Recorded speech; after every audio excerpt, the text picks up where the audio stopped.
Hello बच्चों, कैसे हैं आप लोग। तो उम्मीद करते हैं आप सब अच्छे होंगे। तो दोस्तों, आज की वीडियो में हम लोग बात करने वाले हैं प्रश्नावली 1.1 की। दोस्तों, आज एकलव्य बैच की हमारी सेकेंड क्लास है। दोस्तों, इसके पहले फर्स्ट क्लास में हमने डिस्कस किया था कि संख्या पद्धति जो है हमारा नंबर सिस्टम पहला चैप्टर, उसका इंट्रोडक्शन हमने आपको बताया था कि नंबर कितने प्रकार के होते हैं, उनको कैसे रिप्रेजेंट किया जाता है। तो दोस्त, आज की क्लास में हम लोग बात करेंगे प्रश्नावली 1.1 के। तो एनसीईआरटी के सभी सवाल को आज हम सॉल्व करने वाले हैं दोस्तों। तो यदि दोस्त अभी तक आपने प्रीवियस वाली वीडियो नहीं देखी है तो हमारे इसी चैनल चंद्रेश एकेडमी पे वो वीडियो डली हुई है, आप जाके वहाँ से वीडियो को देख लीजिए, ठीक है।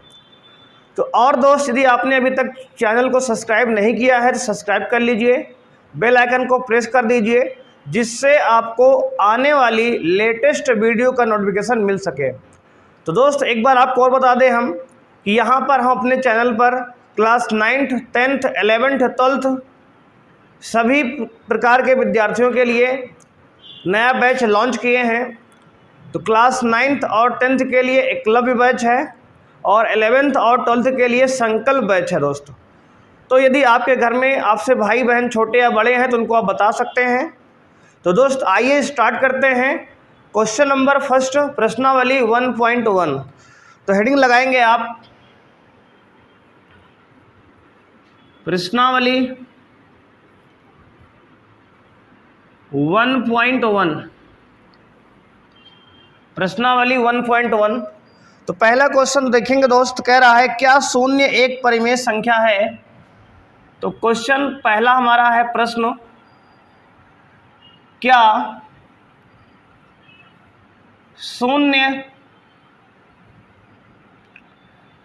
एक परिमेय संख्या है। परिमेय संख्या है। क्या इसे आप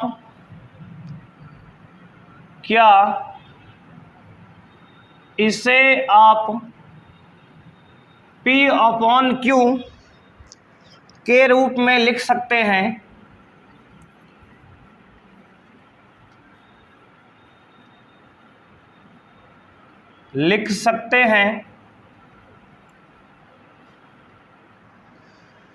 जहां P और Q पूर्णांक है, जहां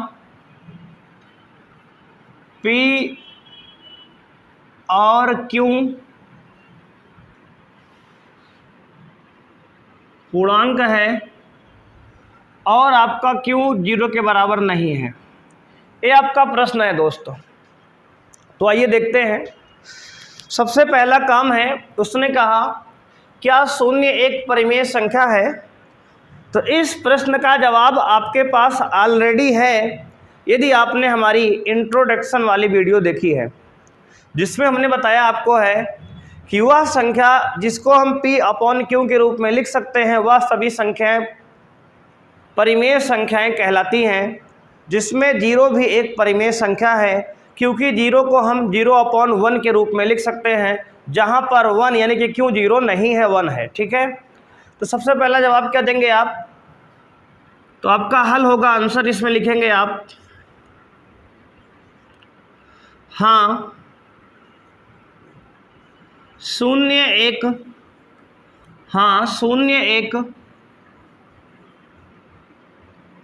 परिमेय संख्या है दोस्तों। परिमेय संख्या है। इसको P/Q के रूप में लिखा जा सकता है।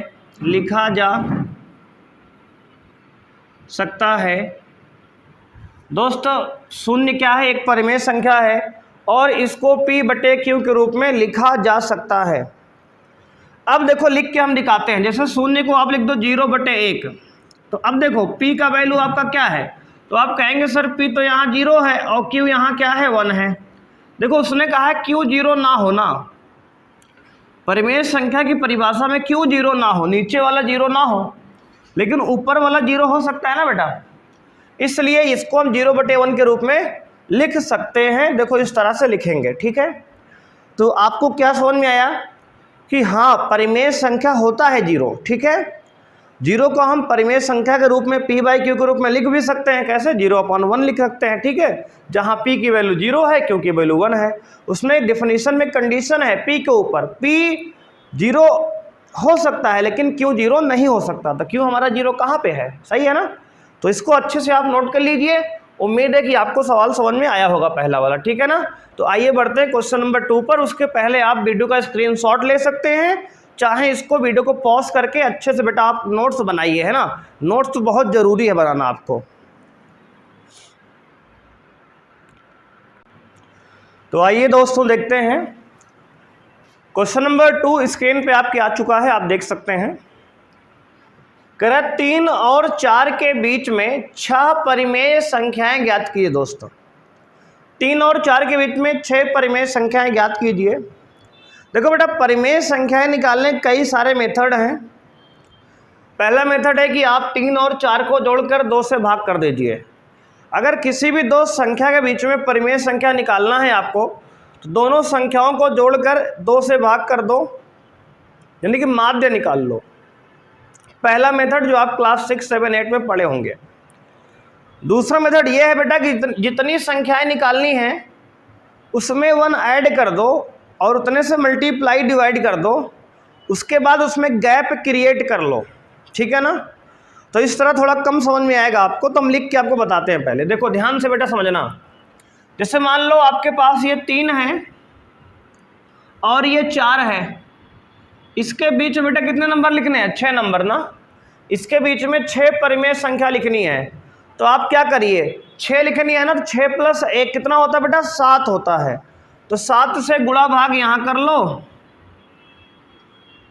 और 7 से गुणा भाग बेटा यहाँ कर लो।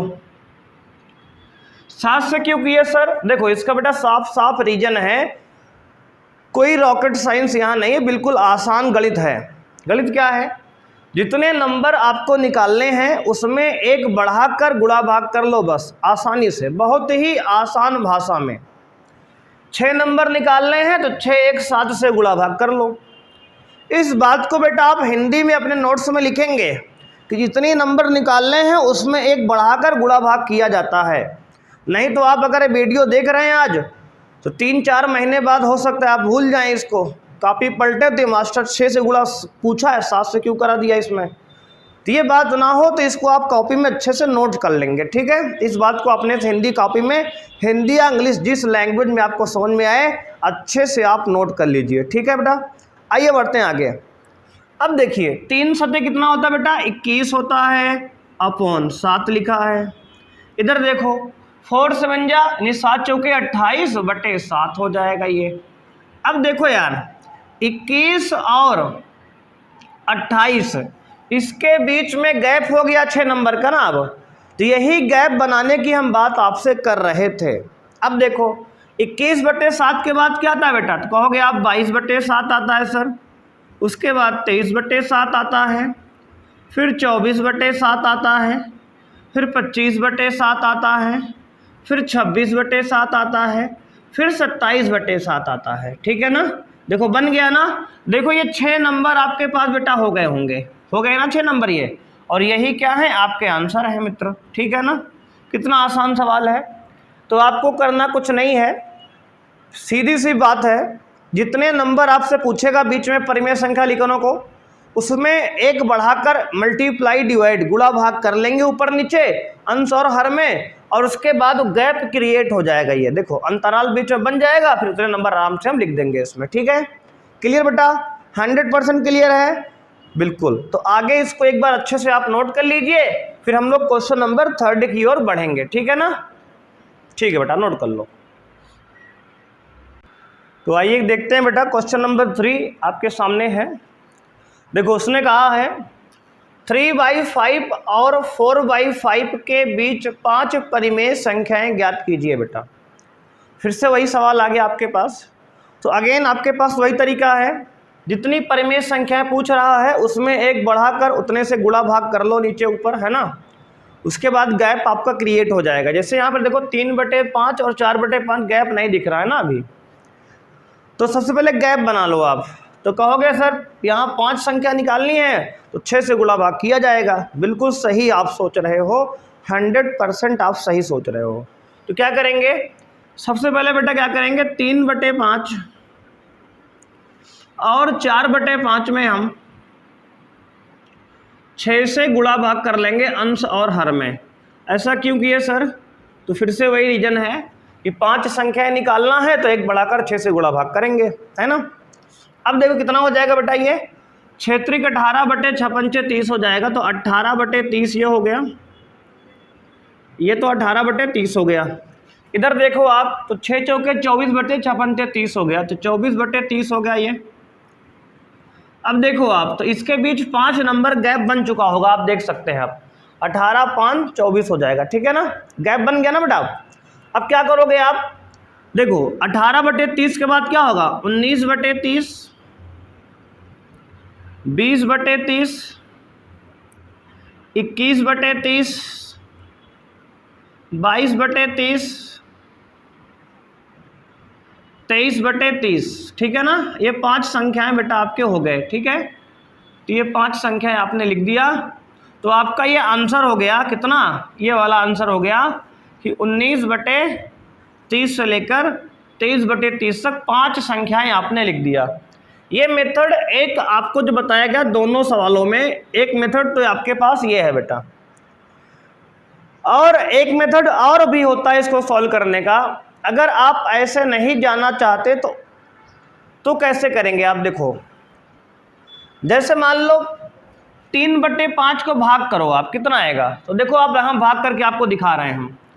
3/5 यानी कि 3 को जब 5 से भाग करेंगे तो आपके पास आएगा बेटा ये, 0 बढ़ा के पॉइंट लगाएंगे तो यहाँ 0 आएगा, 5 छंग 30 आएगा, यानी कि 0.6 आएगा बेटा। कितना आएगा, तो आप कहेंगे सर 0.6 आ रहा है, तो 3/5 कितना आ रहा है, 0.6। ये मेथड 2 है मित्र, ठीक है, दूसरी विधि है ये करने की, 0.6 आ गया। और अगर आप बेटा 4/5 को भाग करेंगे तो 0.8 आए, कितना आएगा सर, 0.8, यानी 4/5 को भाग करेंगे तो कितना आएगा, 0.8 आएगा। आप करके देख सकते हैं, ठीक है। अब इस तरह भी करके आप इसके बीच नंबर लिख सकते हैं परिमेय संख्या, ये भी आपका बिल्कुल परफेक्ट आ रहा है आंसर। हालांकि दोनों आंसर मैच ही होंगे, बस एक तरीका है करने का ये। तो 6.1 के बाद बेटा क्या लिख सकते हो, तो आप लिखोगे, तो 5 परिमेय संख्या हमारी क्या बनेंगे, तो लिखोगे 5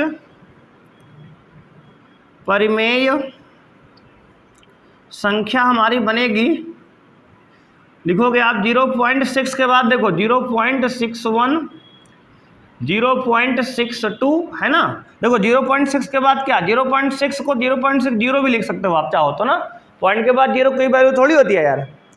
तो 0.61, 0.62 और 0.63 और 0.64, कितना हो गया बेटा, देखो आप 1 2 3 4 हो गया ना। अब एक और लिख दो, 0.65 लिख सकते हो आप ना। ऐसे करके यार अनंत संख्याएं लिख सकते हैं हम, किसी भी दो नंबर के बीच में अनंत परिमेय संख्याएं लिखी जा सकती हैं, आंसर मैटर नहीं करता, दोनों ही आंसर बिल्कुल परफेक्ट है, ठीक है ना, दिक्कत की कोई बात नहीं है।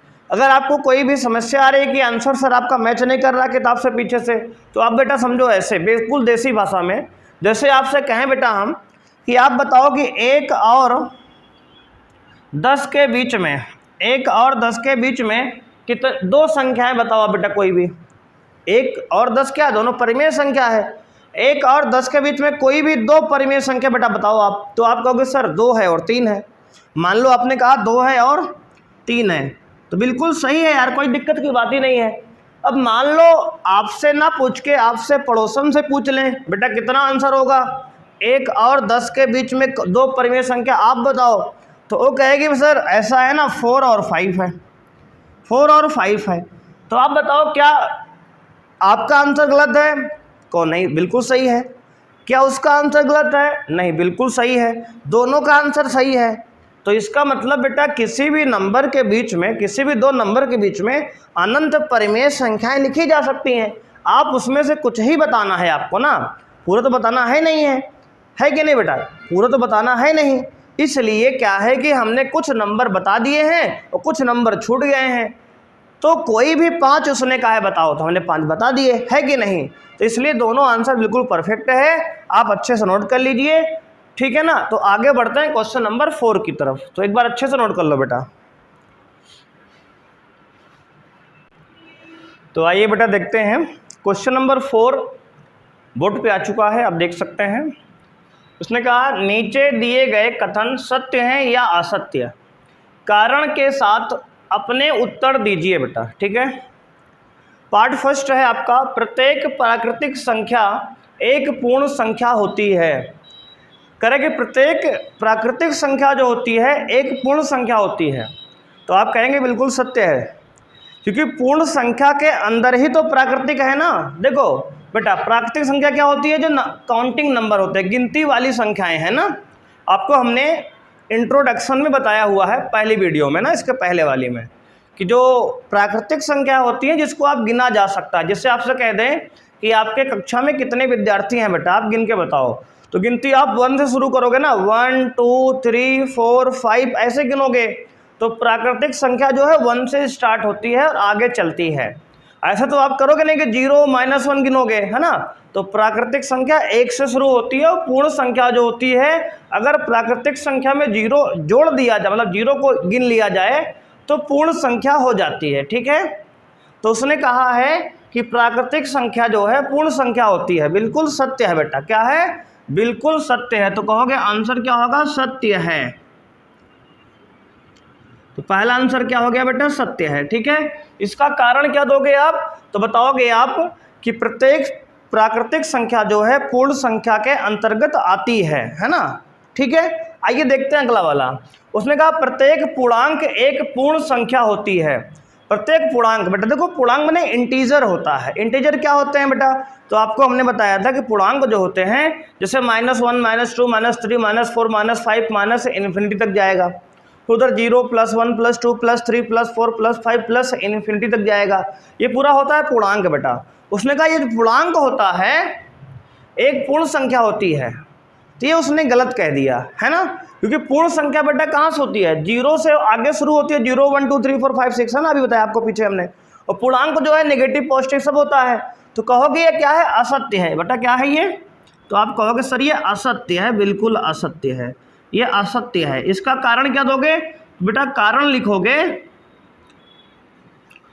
-1 -2 -3 बेटा पूर्णांक है। क्या लिखोगे? पूर्णांक है, पूर्णांक है, किंतु पूर्ण संख्या नहीं है, किंतु पूर्ण संख्या नहीं है, ठीक है यार, कोई दिक्कत नहीं यहाँ तक, है ना। देखो असत्य है एक कारण, क्योंकि कारण क्या दिया हमने कि -1 -2 -3 ये नेगेटिव पूर्णांक जो होते हैं, ये पूर्णांक तो हैं लेकिन पूर्ण संख्या नहीं है, इसलिए सभी पूर्णांक जो है पूर्ण संख्या के अंदर नहीं आते हैं, ठीक है। क्लियर? आगे बढ़ते हैं। ये तो बेटा क्वेश्चन नंबर 3 है, प्रत्येक परिमेय संख्या एक पूर्ण संख्या होती है। देखो बेटा परिमेय संख्या क्या होती है? परिमेय संख्या जिसको P/Q के रूप में लिख सकते हैं परिमेय होती है।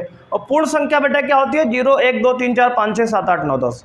तो ये जो पूर्ण संख्या होती है वो परिमेय होती है, नो डाउट, कोई दिक्कत नहीं है। लेकिन प्रत्येक परिमेय संख्या पूर्ण नहीं होती है। जैसे 1/2 परिमेय है लेकिन पूर्ण नहीं है, 1/3 परिमेय है लेकिन पूर्ण नहीं है। तो क्या लिखोगे? इसको असत्य है मित्र। क्या है ये बेटा? असत्य है। तो क्या लिखोगे? असत्य है ना, असत्य है। कारण क्या दोगे बेटा इसका? तो कारण दोगे 1/2 1/3 बेटा क्या है? परिमेय है, परिमेय है, किंतु बेटा क्या? किंतु पूर्ण नहीं है, किंतु पूर्ण संख्या नहीं है, संख्या नहीं है, ठीक है ना मित्र। तो उम्मीद है हमें आपको ये बातें सारी क्लियर हो रही होंगी। और अच्छे से आप प्रॉपर नोट्स बना रहे होंगे बेटा, क्योंकि नोट्स बनना बहुत ज़रूरी है, क्योंकि नोट्स आप बनाए रहेंगे तो आपको आगे समझने में दिक्कत नहीं आएगी, नहीं कुछ दिन बाद आप वीडियो देखकर भूल जाएंगे। ठीक है, तो वीडियो को पॉज कर करके जैसे जैसे आपको समझाया जा रहा है अच्छे से ईमानदारी से आप नोट्स बनाइए। नो डाउट्स आप अच्छे से मैथ्स को खेलना सीख जाएंगे, मैथ के साथ खेलना सीख जाएंगे। पढ़ना ही नहीं बच्चे, आपको पढ़ाने आए, हमको सिखाने आए हैं। बिल्कुल मैथ्स को आपको सिखा के जाएंगे, बिना सिखाए हटेंगे नहीं यहाँ से, समझ रहे हो कि नहीं बेटा। लेकिन आप ईमानदारी से 100% आप अपना दो, है ना, 100% अपना दे रहे हैं, आपसे उम्मीद की जाती है कि आप भी अपना 100% हमको देंगे, है ना। इसको अच्छे से प्रॉपर नोट्स बनाएंगे। अगर एक बार में कोई बात नहीं समझ में आती तो वीडियो हो आपके पास वीडियो बेटा है, वीडियो को हल्का सा पीछे करो, फिर से देखो, है ना।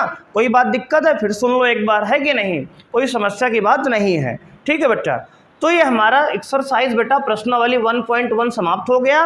उम्मीद है कि आपने आज के सेशन को एंजॉय किया होगा बेटा। बहुत जल्द हम लोग लाइव क्लास में मिलेंगे, है ना। अभी कुछ कारणवश आपको जो है रिकॉर्डेड लेक्चर मिल रहे हैं, कुछ दिन बाद जो है हो सकता है कि कुछ क्लासों के बाद इसी चैप्टर में हम लोग लाइव भी आपसे मिलने लगे। ठीक है, तो और भी आनंद आएगा, आप कमेंट भी हमें लाइव कर सकते हैं, ठीक है ना। अगर आप कोई डाउट है तो कमेंट में लिख दीजिए, उसका हम देखने की कोशिश करेंगे और उसको जवाब भी देंगे आपको, ठीक है ना। तो बेटा, तो आज का सेशन अगर एंजॉय आपने किया है, आपको सब कुछ समझ में आ रहा है, तो आप वीडियो को लाइक कर दीजिए, चैनल को सब्सक्राइब कर लीजिए, जिससे आपको वीडियो के बारे में नोटिफिकेशन मिलती रहे बच्चे, ठीक है ना। और बच्चे, अगर आप लोकल कुंडा के निवासी हैं, आसपास के हैं, तो हमारी कोचिंग जो है ऑफलाइन भी चलती है ना। हमारी offline coaching class 9th 10th 11th 12th और BSc तक चलती है। इंग्लिश और हिंदी मीडियम के अलग अलग बैचेस भी चलते हैं हमारे यहाँ, ठीक है। अगर आप ऑफलाइन कोचिंग का फील लेना चाहते हैं, ऑफलाइन कोचिंग पढ़ना चाहते हैं, तो हमारी कोचिंग टॉपर्स इंस्टीट्यूट के नाम से चलती है कुंडा में, और आपका सब्जी मंडी कल्याण मार्केट के पास में, खैराती रोड के पास में है, ठीक है ना। तो अगर आप ऑफलाइन कोचिंग पढ़ना चाहते हैं तो हमारे यहाँ विजिट कर सकते हैं। कुंडा की बेस्ट कोचिंग है बच्चा, टॉपर्स इंस्टीट्यूट कोचिंग का नाम है, इंस्टीट्यूट ऑफ टॉपर्स, ठीक है ना बच्चे। तो थैंक यू बच्चे, थैंक्स फॉर वॉचिंग, मिलते हैं नेक्स्ट वीडियो में। थैंक यू बच्चे, बाय बाय।